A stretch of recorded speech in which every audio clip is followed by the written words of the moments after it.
So আমরা যারা ভাগে কুরবানি দিচ্ছি 7 জন মিলে একটি গরু আপনারা নিঃসন্দেহে সানন্দ চিত্তে নিশ্চিন্তে কুরবানি দিতে পারেন। সহিহ হাদিসের আলোকে এটি সাব্যস্ত, এতে কোনো সমস্যা নেই ইনশাল্লাহ। তবে ভাগে কুরবানিতে কিংবা যৌথ কুরবানিতে কয়েকটি বিষয় আমাদেরকে খেয়াল রাখতে হবে। নাম্বার 1 হচ্ছে নিয়ত। আপনাদের ইন্টেনশনটা ক্লিয়ার হতে হবে। প্রত্যেকেরই যাতে একই ইন্টেনশন থাকে, সবারই যাতে ইন্টেনশন থাকে যে শুধুমাত্র আল্লাহ তাআলার সন্তুষ্টির জন্য আমরা এই কুরবানি দিচ্ছি। এখানে কয়েকজনের যদি ইন্টেনশন থাকে যে আল্লাহর সন্তুষ্টি, অন্যজনের যদি নিয়তে ঝামেলা থাকে, তাহলে কিন্তু কুরবানিটা প্রশ্নবিদ্ধ হয়ে যাচ্ছে। কারণ ইন্নামাল আমালু বিন্নিয়াত, ইয়ানি ইন্নামা সাওয়াবুল আমালি বিন্নিয়াত, সমস্ত কাজের প্রতিদান দেয়া হবে আপনার ইন্টেনশন বা নিয়তের উপর ভিত্তি করে। সো এজন্য যারা খুব বেশি মুখলেস, খুব বেশি মুত্তাকি, তারা অনেক সময় যৌথ কুরবানি দিতে চান না।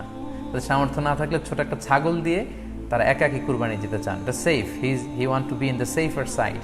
কারণ যৌথ কুরবানি দিতে দিতে যে কার মনে কি চিন্তা, কার মনে কি নিয়ত, আমরা কিন্তু কিছু জানি না।